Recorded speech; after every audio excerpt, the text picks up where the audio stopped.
षष्ठ प्रश्न सुकेश का प्रश्न। 16 कलाओं वाला पुरुष कौन है? तदनंतर उन पिपलाद आचार्य से भरद्वाज के पुत्र सुकेशा ने पूछा, भगवान, कौशल देश के राजकुमार ऋणिनाभ ने मेरे पास आकर ये प्रश्न पूछा था, भरद्वाज, क्या तू 16 कलाओं वाले पुरुष को जानता है? तब मैंने उस कुमार से कहा, मैं इसे नहीं जानता। यदि मैं इसे जानता होता तो तुझे क्यों न बताता। जो पुरुष मिथ्या भाषण करता है वह सब ओर से मूल सहित सूख जाता है। अतः मैं मिथ्या भाषण नहीं कर सकता। तब वह चुपचाप रथ पर चढ़कर चला गया। सो अब मैं आपसे इसके विषय में पूछता हूँ कि वह पुरुष कहाँ है? तदनंतर उस पिपलादाचार्य से भरद्वाज के पुत्र सुकेशा ने पूछा, पहले यहाँ कहा जा चुका है कि सुषुप्ति काल में विज्ञानात्मा के सहित संपूर्ण कार्य कारण रूप जगत अक्षर मतलब अविनाशी परम पुरुष में लीन हो जाता है। इस विषय के अनुसार ये भी सिद्ध होता है कि जगत प्रलय काल में भी ये जगत उस अक्षर में ही स्थित हो जाता है और फिर उसी से उत्पन्न हो जाता है, क्योंकि जो कारण नहीं है उसके कार्य का लीन होना संभव नहीं है। इसके सिवा ये कहा भी है कि ये प्राण आत्मा से उत्पन्न होता है तथा संपूर्ण उपनिषदों का ये निश्चय अभिप्राय है कि जो जगत का आदि कारण है उसके ज्ञान से ही आत्यंतिक कल्याण हो सकता है। अभी प्रश्न नंबर 10 वह कहा जा चुका है कि वह सर्वज्ञ और सर्वात्मक हो जाता है। अतः अब ये बताना चाहते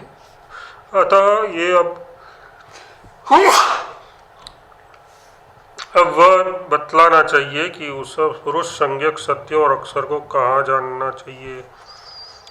इसी के लिए ये छठा प्रश्न आरंभ किया जाता है। आख्यायिका का उल्लेख इसलिए किया गया है कि जिससे विज्ञान की दुर्लभता प्रदर्शित होने से मुमुक्ष लोग उसकी प्राप्ति के लिए विशेष प्रयत्न करें।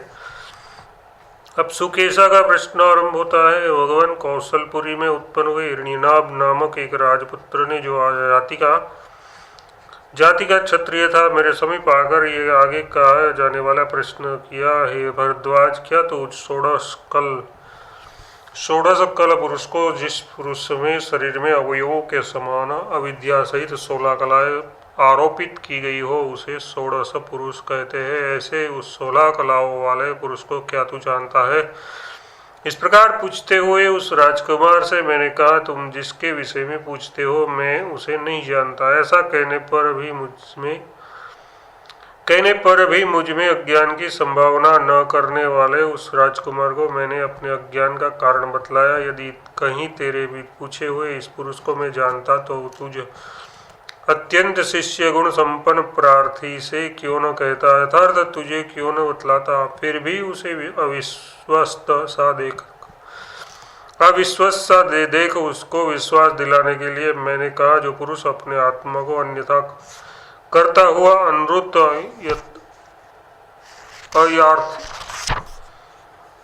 यथार्थ भाषण करता है, वह समूल यथार्थ मूल के सहित सूख जाता है। यथार्थ इस लोक और परलोक दोनों से ही विलग होकर नष्ट हो जाता है। मैं इस बात को जानता हूँ, इसलिए अज्ञानी पुरुष के समान मिथ्या भाषण नहीं कर सकता। इस प्रकार विश्वास दिलाए जाने पर वह राजकुमार चुपचाप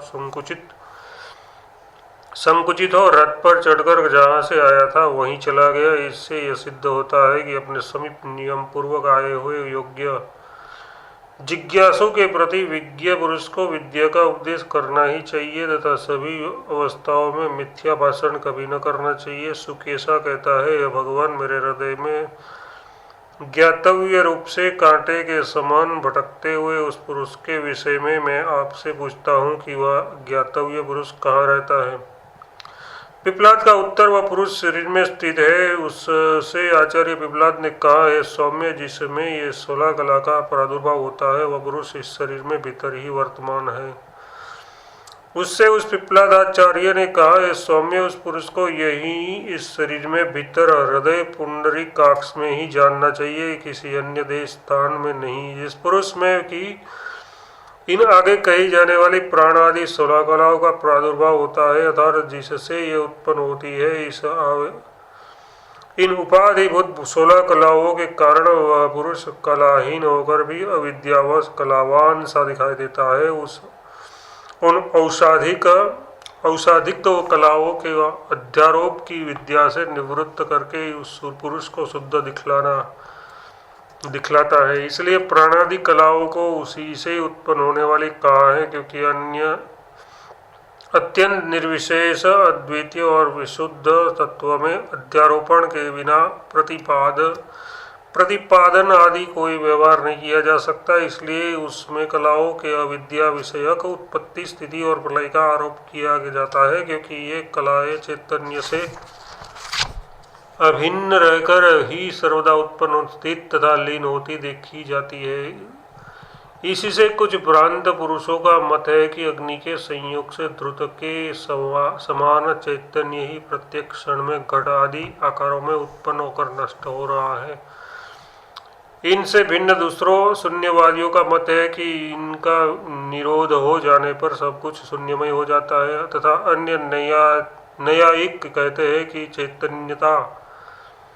चेतयिता नित्य आत्मा की घटादि को विषय करने वाली अनित्य चेतनता उत्पन्न और नष्ट होती रहती है, तथा लोकायति को मतलब देहात्मवादियों का कथन है कि चेतनता भूतों का धर्म है।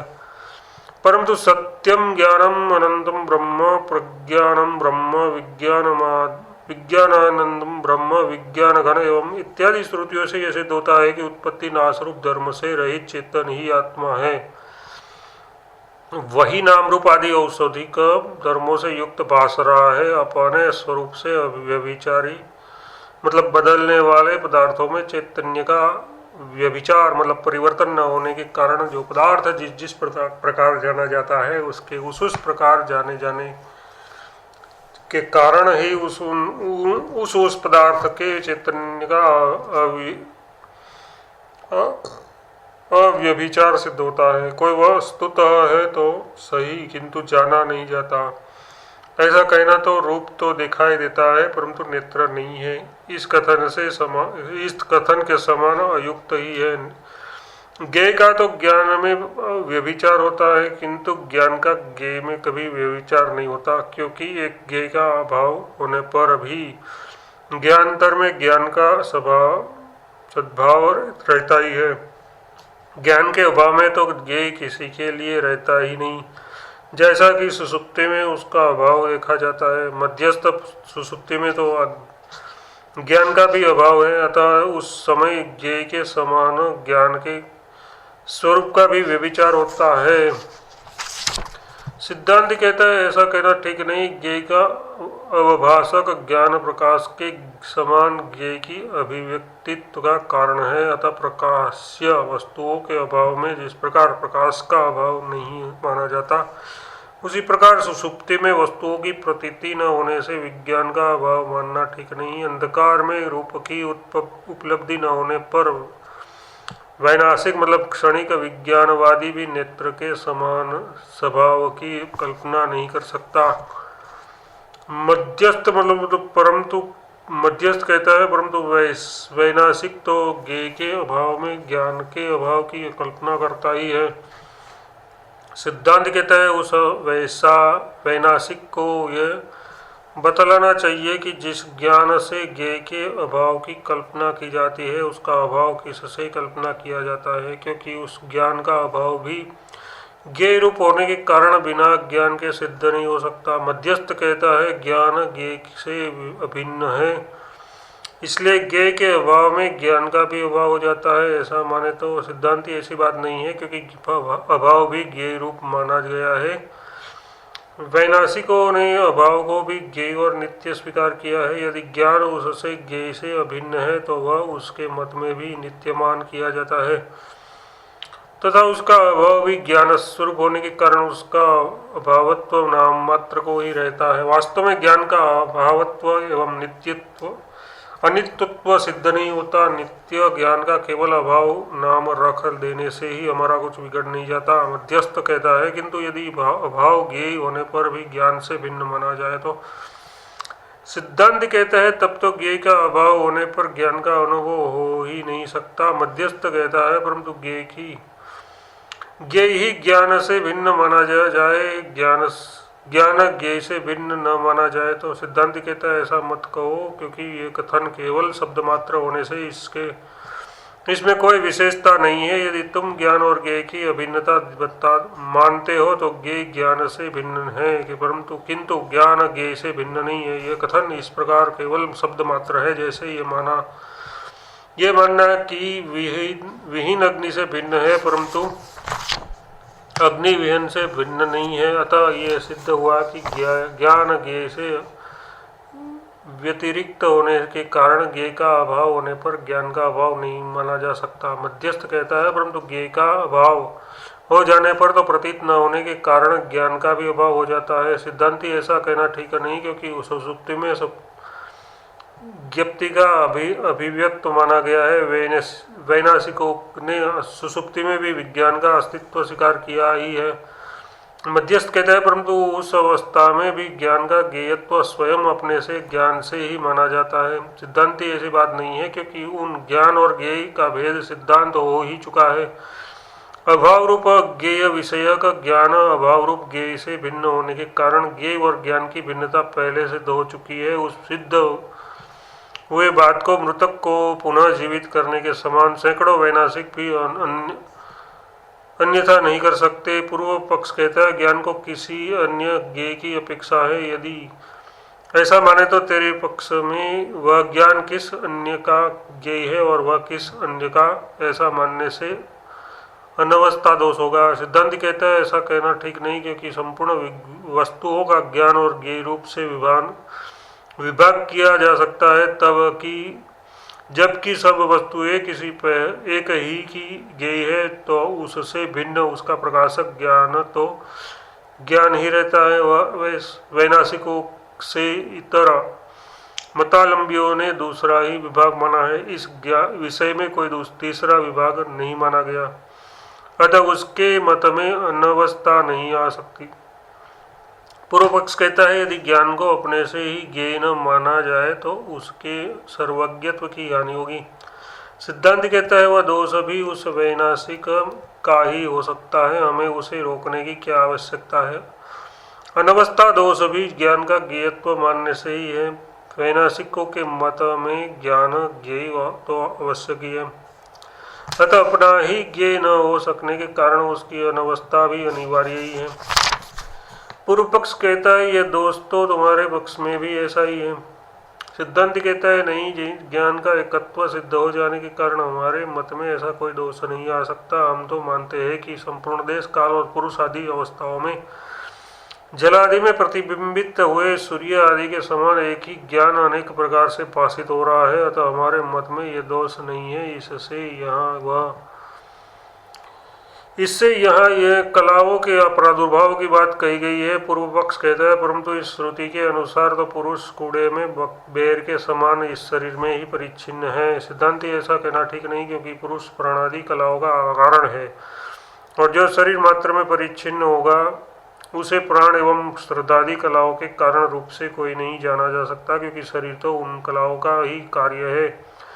पुरुष की कार्य रूप कलाओं का कार्य होकर शरीर अपने कारण के इस कारण पुरुष को कूड़े में बैर के समान अपने भीतर नहीं कर सकता। पूर्व पक्ष कहता है यदि बीज और वृक्ष आदि के समान ऐसा हो सकता हो तो जिस प्रकार बीज का कार्य वृक्ष है और उसका कार्य अम्रादि फल अपने कारण बीज को अपने भीतर कर लेता है, उसी प्रकार अपने कारण का कारण होने पर भी शरीर पुरुष को अपने भीतर कर लेता, ऐसा माना तो सिद्धांत कहता है पूर्व बीज से अन्य और सावयव होने के कारण वह दृष्टांतिक नहीं है। दृष्टांत के कारण रूप बीज से वृक्ष के फल से ढके हुए बीज भिन्न ही है, किंतु दृष्टांत में तो अपने कारण का कारण रूप वही पुरुष शरीर के भीतर हुआ सुना जाता है। इसके सिवा सावयव होने के कारण भी बीज और वृक्ष आदि में परस्पर आधार अधेय भाव हो सकता है, किंतु इधर पुरुष तो निरवयव है तथा कलाएं और शरीर सावयव है। इससे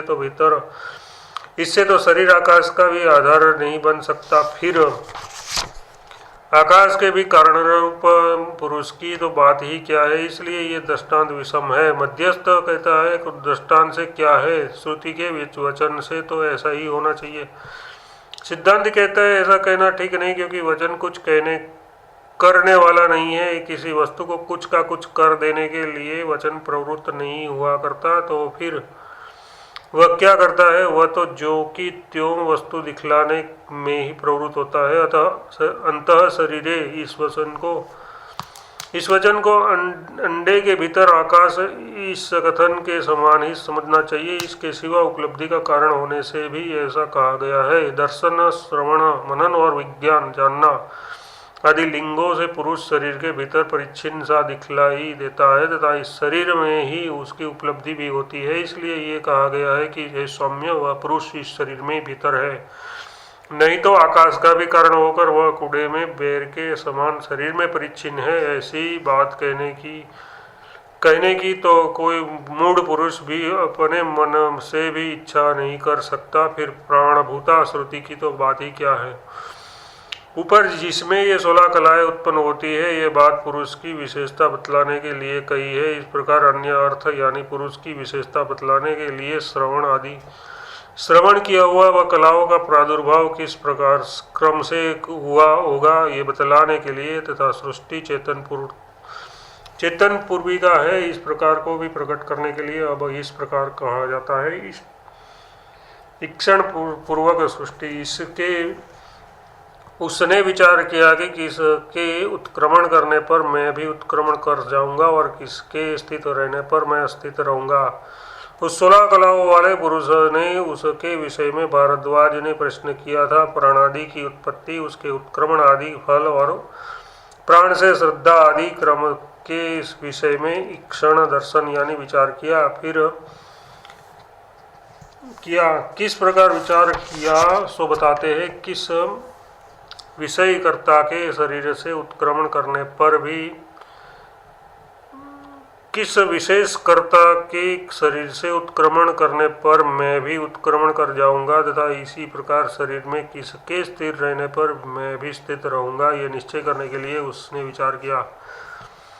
पूर्व पक्ष कहता है सांख्य मतानुसार आत्मा करता है और प्रधान सब कुछ करने वाला है, अतः पुरुष के लिए उसके भोग और अपवर्ग रूप प्रयोजन को सामने रख प्रधान ही महदादि रूप से प्रवृत्त होता है। इस प्रकार सत्वादि गुणों के साम्यावस्था रूप एवं सृष्टिकर्ता प्रधान के प्रमाणत्व सिद्ध होते हुए तथा न्यायिक के मतानुसार ईश्वर की इच्छा का अनुवर्तन करने वाले परमाणुओं के रहते हुए एकमात्र होने के कारण आत्मा के कर्तृत्व में कोई साधन न होने से तथा उसका अपने ही लिए अनर्थकारित्व भी सिद्ध न हो सकने के कारण पुरुष का जो स्वतंत्रता से ईक्षण पूर्वक कर्तृत्व बतलाया गया है वह अयुक्त है, क्योंकि बुद्धि पूर्वक कर्म करने वाला कोई भी चेतना युक्त व्यक्ति अपना अनर्थ नहीं करेगा। अतः पुरुष के प्रयोजन से मानो इच्छा पूर्वक नियमित क्रम से प्रवृत्त हुए अचेतन प्रधान में चेतन की भांति उसने विचार किया। इत्यादि प्रयोग औपचारिक हैं। जैसे राजा का सारा कार्य करने वाले सेवक को भी राजा कहा जाता है, उसी के समान इसे समझना चाहिए। सिद्धांत कहता है ऐसा कहना उचित नहीं, क्योंकि आत्मा के भोक्तृत्व के समान उसका कर्तृत्व भी सब बन सकता है। जिस प्रकार सांख्य मत में चिन्मात्र और अपरिणामी आत्मा का भोक्तृत्व संभव है, उसी प्रकार श्रुति प्रमाण से वेदवादियों के मत में उसका क्षणपूर्वक कर्तृत्व भी बन सकता है। पूर्व पक्ष कहता है आत्मा का तत्वांतर परिणाम ही उसके अनित्यत्व, अशुद्धत्व और अनेकत्व का कारण है। चिन्मात्र स्वरूप का विकार नहीं, अतः पुरुष का अपने में ही भोक्तृत्व रहने के कारण उसका चिन्मात्र रूप विकार किसी प्रकार के दोष का कारण नहीं है। किंतु आप वेदवादियों के मतानुसार सृष्टि का कर्तृत्व मानने में तो उसका तत्वांतर परिणाम ही मानना होगा और उससे आत्मा के अनित्यत्व आदि सब प्रकार के दोषों का प्रसंग उपस्थित हो जाएगा। सिद्धांत कहता है ये बात नहीं है, क्योंकि ये अविद्या विषयक नाम रूपमय उपाधि तथा उसके अभाव के कारण ही एकमात्र निरुपाधिक आत्मा की औपाधिक विशेषता मानते हैं। बंध मोक्षादि शास्त्र के व्यवहार के लिए ही आत्मा का अविद्याकृत नाम रूप उपाधि मूलक विशेष माना गया है। परमार्थ तो अनुपाधिक रूप एक अद्वितीय तत्व ही मानना चाहिए, जो संपूर्ण तर्कों की बुद्धि का विषय अभय और शिव स्वरूप है। उसमें कर्तृत्व भोक्तृत्व अथवा क्रिया कारण या कुछ फल कुछ भी नहीं है, क्योंकि सभी भाव अद्वैतीय है। परंतु सांख्यवादी तो पुरुष में पहले अविद्यारोपित क्रिया कारण कर्तृत्व और फल की कल्पना कर फिर वेद बाह्य होने के कारण उससे घबराकर पुरुष का वास्तविक भोक्तृत्व मान बैठते हैं तथा प्रधान को पुरुष से भिन्न तत्वांतरभूत परमार्थ वस्तु मान लेने के कारण अन्य तार्किकों की बुद्धि के विषय होकर अपने सिद्धांत से गिरा दिए जाते हैं। इसी प्रकार दूसरे तार्किक सांख्यवादियों से परास्त हो जाते हैं। इस प्रकार परस्पर विरुद्ध अर्थ की कल्पना कर मांसलोलुप प्राणियों के समान एक दूसरे के विरोध अर्थ को ही दिखलाने वाले होने से परमार्थ तत्व से दूर ही हटा दिए जाते हैं। अतः मुमुक्ष लोग उसके मत का अनादर कर वेदांत के तात्पर्यार्थ एकत्व दर्शन के प्रति आदरयुक्त हो, इसलिए ही हम तार्किकों के मत का किंचित दोष प्रदर्शित करते हैं। तार्किकों के समान कुछ तत्परता से नहीं, इस विषय में ऐसा कहा गया है। भेद सत्य है। इस विरोध की उत्पत्ति के कारण को विवाद करने वाले के ऊपर ही छोड़कर जिसने अपनी सद्बुद्धि को उनसे सुरक्षित रखा है, वह वेदवेता सुख पूर्वक शांति को प्राप्त हो जाता है। इसके सिवा भोक्तृत्व और कर्तृत्व इन दोनों विकारों में कोई अंतर मानना भी उचित नहीं है। कर्तृत्व से विजातीय ये भोक्तृत्व विशिष्ट विकार है क्या, जिससे कि पुरुष भोक्ता ही माना जाता है, करता ही नहीं, तथा प्रधान करता है, भोक्ता नहीं। पूर्व पक्ष कहता है ये पहले ही कहा जा चुका है कि पुरुष चिन्मात्र ही होए और वह भोग करते समय अपने स्वरूप में स्थित हुआ ही विकार को प्राप्त होता है। उसका विकार तत्वांतर परिणाम के द्वारा नहीं होता, किंतु प्रधान तत्वांतर परिणाम के द्वारा विकृत होता है। अतः वह महत तत्वादि भेद से अनेक अशुद्ध और अचेतन आदि धर्म से युक्त है तथा पुरुष उससे विपरीत स्वभाव वाला है। सिद्धांत कहता है ये कोई विशेषता नहीं है, क्योंकि ये तो केवल शब्द मात्र है। यदि भोगोत्पत्ति के पूर्व केवल चिन्ह मात्र रूप से स्थित पुरुष में भोग की उत्पत्ति के समय ही भोक्तृत्व रूप कोई विशेषता उत्पन्न होती है और भोग के निवृत्त होने पर उस विशेषता के दूर हो जाने पर वह फिर चिन्ह मात्र ही रह जाता है, तो प्रधान भी महत आदि रूप से परिणित होकर उनसे निवृत्त होने पर फिर प्रधान रूप से ही स्थिर हो जाता है। अतः उस कल्पना में कोई विशेषता नहीं है, इसलिए तुम्हारे द्वारा प्रधान और पुरुष के विशिष्ट प्रकार की कल्पना केवल शब्द मात्र से ही की गई है। पूर्व पक्ष कहता है ठीक है, परंतु भोग काल में भी तो पुरुष पूर्ववत चिन्ह मात्र ही है। सिद्धांत कहता है तब तो परमार्थ पुरुष का भोग ही सिद्ध नहीं होता। पूर्व पक्ष परंतु भोग काल में जो चिन्ह मात्र पुरुष का विकार होता है वह वास्तविक ही होता है, इससे पुरुष का भोग सिद्ध होता है। सिद्धांति नहीं, भोग काल में तो प्रधान भी विकार युक्त होता है, इससे उसके भी भोक्तृत्व का प्रसंग आ जाएगा। यदि कहो कि भोक्तृत्व चिन्मात्र के ही विकार का नाम है, तो उष्णता आदि असाधारण धर्म वाले अग्नि आदि के भोक्तृत्व में भी कोई कारण नहीं दिखाई देता, क्योंकि जिस प्रकार चेतना पुरुष का असाधारण धर्म है, उसी प्रकार उष्णता आदि उसके असाधारण धर्म है। मध्यस्थ कहता है यदि प्रधान और पुरुष दोनों का साथ साथ भोक्तृत्व माना जाए तो सिद्धांत कहता है ऐसे नहीं हो सकता, क्योंकि उससे प्रधान का पाराच्य अन्य के लिए होना सिद्ध नहीं होगा। जिस प्रकार एक दूसरे को प्रकाशित करने में दो प्रकाशों का गौण मुख्य भाव नहीं बन सकता, उसी प्रकार दो भोक्ताओं का भी परस्पर गौण मुख्य भाव नहीं हो सकता। पूर्व पक्ष यदि ऐसा माने कि भोग धर्मवान सत्य गुण प्रधान चित्त में जो चैतन्य के प्रतिबिंब का उदय होना है वही अविकारी पुरुष का भोक्तृत्व है, तो सिद्धांति कहता है ऐसा कहना ठीक नहीं, क्योंकि उससे तो पुरुष की कोई विशेषता न होने के कारण उसके भोक्तृत्व की कल्पना ही व्यर्थ हो सिद्ध होती है। यदि सर्वदा निर्विशेष होने के कारण पुरुष में भोग रूप अनर्थ ही नहीं, तो मोक्ष का साधन रूप शास्त्र किस दोष की निवृत्ति के लिए रचा गया है। यदि कहो कि शास्त्र रचना तो अविद्या से आरोपित अनर्थ की निवृत्ति के लिए है, तो पुरुष परमार्थतः भोक्ता ही है, कर्ता नहीं, तथा प्रदान करता ही है, भोक्ता नहीं, और वह परमार्थतः पुरुष से भिन्न कोई सदस्तु है। ऐसी कल्पना शास्त्र बाह्य व्यर्थ और निहेतु है। वह मुमुक्षुओं से आदर की जाने योग्य नहीं है। मध्यस्थ कहता है परंतु शास्त्र रचना आदि की व्यर्थता तो एकत्व मानने में ही है, शास्त्र रचना आदि की व्यर्थता तो एकत्व मानने में भी है। सिद्धांत कहता है नहीं, क्योंकि उस समय तो उस शास्त्रादि का भी अभाव हो जाता है। शास्त्र प्रणेता आदि तथा उसके फलेच्छुओं के रहते हुए ही शास्त्र रचना सार्थक है अथवा निरर्थक, ऐसा विकल्प हो सकता है। आत्मा का एकत्व सिद्ध होने पर तो शास्त्र प्रणेता आदि भी उस आत्मतत्व से भिन्न नहीं रहते, तथा उसका अभाव हो जाने पर तो इस प्रकार का विकल्प ही नहीं बन सकता।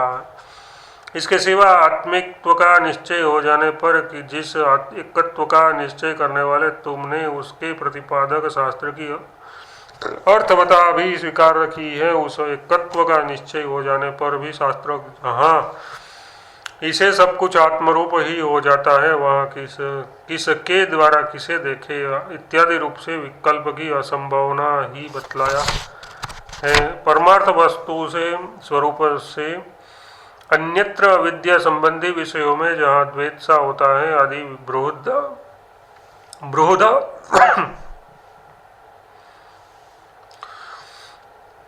बृहदारण्यक श्रुति में शास्त्र रचना आदि की उत्पत्ति की भी विस्तार से बतलाई है। यहाँ अथर्ववेदीय मुंडक उपनिषद में तो शास्त्र के आरंभ में ही परा और अपरा रूप विद्या तथा अविद्या का विभाग किया है। अतः वेदांत रूपी राजा की प्रमाण रूपिणी भुजाओं से सुरक्षित इस आत्मिकत्व राज्य में तार्किकवाद रूप योद्धाओं का प्रवेश नहीं हो सकता। इस प्रतिपादन से ब्रह्म का सृष्टि आदि के कर्तृत्व में साधना आदि का अभाव रूप दोष भी निरस्त हुआ समझना चाहिए, क्योंकि अविद्याकृत नाम रूप आदि उपाधि के कारण ब्रह्म अनेक शक्ति और साधन जनित भेदों से युक्त है, तथा इससे हमारे विपक्षियों का बतलाया हुआ आत्मा का अपना ही अनर्थ कृतत्व रूप दोष भी निवृत्त हो जाता है। और तुमने जो ये दृष्टांत दिया है कि राजा का सारा कार्य करने वाले सेवक में भी राजा करता है, ऐसा उपचार किया जाता है, सो यह ठीक नहीं है, क्योंकि इससे स इच्छा चक्रे इस प्रमाणभूता श्रुति का मुख्य अर्थ बाधित हो जाता है। ये जहाँ मुख्य अर्थ लेना संभव नहीं होता, वहीं शब्द की गौणी कल्पना की जाती है। इस प्रसंग में तो मुक्त बद्ध पुरुष विशेष की अपेक्षा से तथा कर्ता कर्मदेश काल और निमित्त की अपेक्षा से पुरुष के प्रति अचेतन प्रधान की निवृत्ति प्रवृत्ति संभव नहीं है। पूर्वोक्त सर्वज्ञ ईश्वर को कर्ता मानने के पक्ष में तो वह उचित ही है।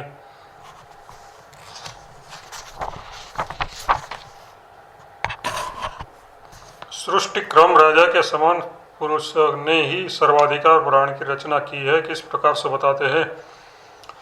उस पुरुष ने प्राण को रचा, फिर अपने प्राण से श्रद्धा आकाश वायु तेज जल पृथ्वी इंद्रिय मन और अन्न को तथा अन्न से वीर्य तप मंत्र कर्म और लोगों को एवं लोकों में नामों को उत्पन्न किया। उस पुरुष ने उपयुक्त प्रकार से ईक्षण कर हिरण्यगर्भ संज्ञक समिष्ट प्राण को यथार्थ संपूर्ण प्राणियों की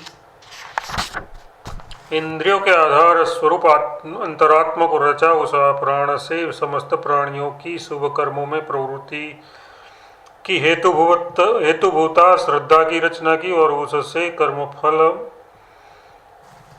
कर्मफलोपभोग के साधन मतलब शरीर के अधिष्ठान यथार्थ कारण स्वरूप महाभूतों की सृष्टि की। सबसे पहले शब्द गुण विशिष्ट आकाश को रचा। फिर निर्गुण स्पर्श और शब्द गुण से युक्त होने के कारण 2 गुण वाले वायु को, तदनंतर स्वकीय गुण रूप और पहले 2 गुण शब्द स्पर्श से युक्त 3 गुण वाले तेज को, तथा अपने असाधारण रस गुण रस से के सहित पूर्व गुणों के अनुप्रवेश से 4 गुण वाले जल को, और गंध गुण के सहित पूर्व गुणों के अनुप्रवेश से 5 गुण वाली पृथ्वी को रचा। इसी प्रकार विषयों के ज्ञान और कर्म के लिए उन भूतों से ही आरंभ 10 संख्या वाले 2 प्रकार के इंद्रिय ग्राम की, तथा उसके स्वामी संकल्प विकल्प आदि रूप अंतः स्थित मन की रचना की।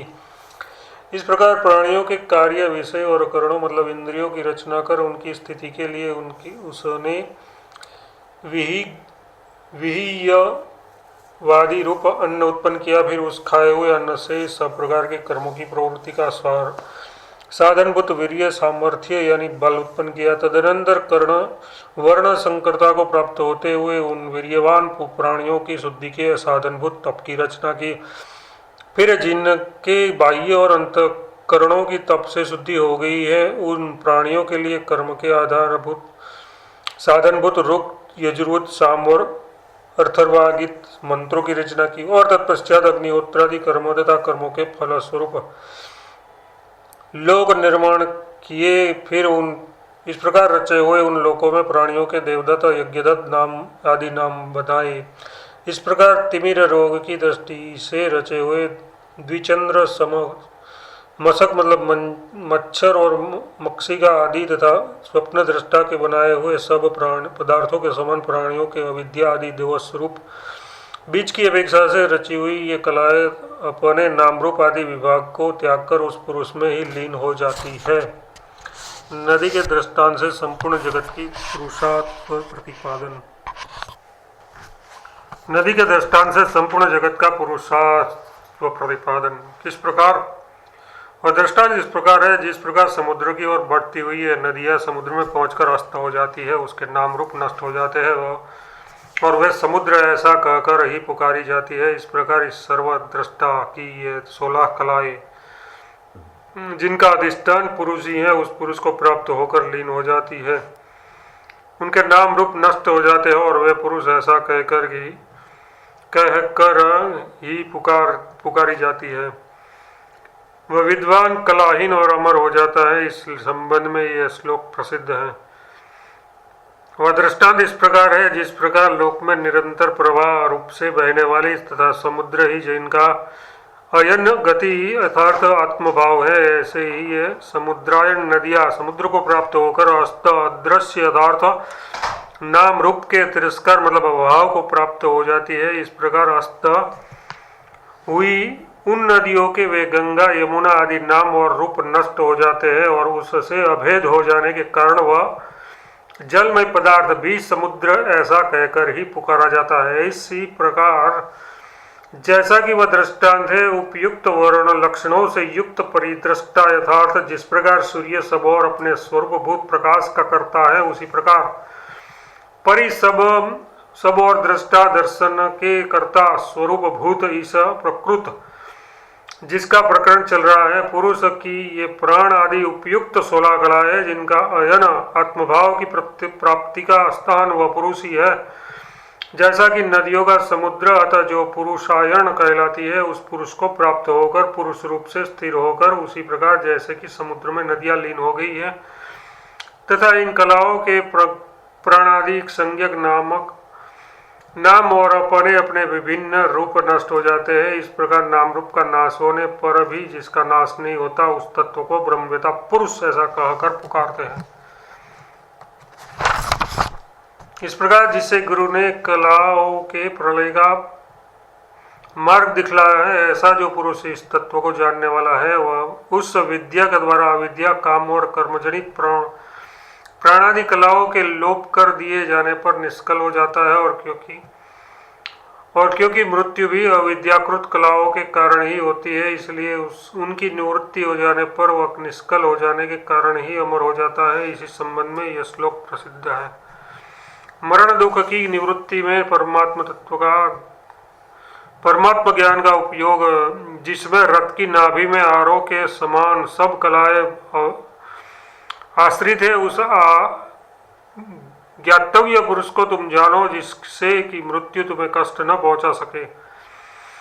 रथ के पहिए के परिवार रूप आरोह के समान, अर्थात जिस प्रकार वे रथ के पहिए की नाभि में प्रविष्ट यानी उसके आश्रित रहते हैं, उसी प्रकार जिस पुरुष में प्राणादि कलाएं अपनी उत्पत्ति, स्थिति और लय के समय स्थिर रहती है, कलाओं के आश्रयभूत उस आत्मभूत उस अज्ञातव्य पुरुष को, जो सर्वत्र पूर्ण अथवा शरीर रूप पूर्व में शयन करने के कारण पुरुष कहलाता है, जानो, जिससे कि यह शिष्यो तुम्हें मृत्यु सब ओर से व्यथित न करे।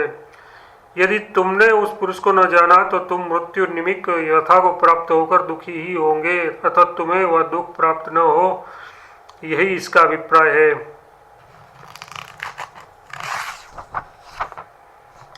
उपदेश का उपसंहार।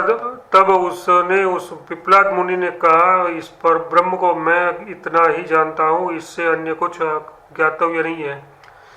उन शिष्यों को इस प्रकार शिक्षा दे। पिपलाद मुनि ने उससे कहा, उस वेद्य मतलब ज्ञातव्य पर ब्रह्म को मैं इतना ही जानता हूँ, इससे पर उत्कृष्टतर और कोई वेद्य नहीं है। इस प्रकार अभी कुछ बिना जाना रह गया।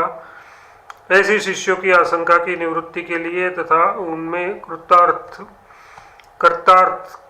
बुद्धि उत्पन्न करने के लिए पिपलाद ने उससे कहा। स्तुति पूर्वक आचार्य की वंदना। तब उन्होंने उनकी पूजा करते हुए कहा, आप तो हमारे पिता हैं, जिन्होंने कि हमें अविद्या के दूसरे पार पर पहुंचा दिया है। आप परमर्षियों को हमारा पर नमस्कार हो, नमस्कार हो। तब गुरु से उपदेश पाए हुए उन शिष्यों ने कृतार्थ हो उस विद्यादान का कोई अन्य प्रतिकार न देकर क्या किया सो बताते हैं। उन्होंने प्रति गुरु जी का अर्चन यथार्थ चरणों में पुष्पांजलि प्रदान एवं सिर झुकाकर प्रणाम करके उनका पूजन करते हुए कहा, क्या कहा सो बताते हैं। विद्या के द्वारा हमारे नित्य अजर अमर एवं अभयरूप ब्रह्म शरीर के जनयिता होने के कारण आप तो हमारे पिता है, जिन आपने विद्या रूप नौका के द्वारा हमें विपरीत ज्ञान रूप विद्या से यथार्थ जन्म, जरा, मरण, रोग और मृत्यु आदि ग्रहों के कारण जो अपार है, उस अविद्या रूप समुद्र से उस और महासागर के पार के समान अनावृत रूप मोक्ष संज्ञक दूसरे पार पर पहुंचा दिया है। अतः आपका पितृत्व तो अन्य जन्मदाता पिता की अपेक्षा भी युक्तोत्तर है, क्योंकि दूसरा पिता भी केवल शरीर को ही उत्पन्न करता है, तो भी वह लोक में सबसे अधिक पूजनीय होता है। फिर आत्यंतिक अभय प्रदान करने वाले आपके पूजनीयत्व के विषय में तो कहना ही क्या है। अतः ब्रह्म विद्या संप्रदाय के प्रवर्तक परमर्षि को नमस्कार हो। यहाँ नमः परम ऋषिभ्य इसकी विरुति आदर प्रदर्शन के लिए है। इति श्री परमहंस परिव्राजाचार्य श्री मच्छकर गोविंद भगवत पूज्यपाद शिष्य श्री मच्छकर भगवत कृतो प्रश्नोपनिषद भाष्ये षष्ठ प्रश्न अथर्ववेदिया प्रश्नोपनिषद समाप्त। हरि ओम तत्सत्।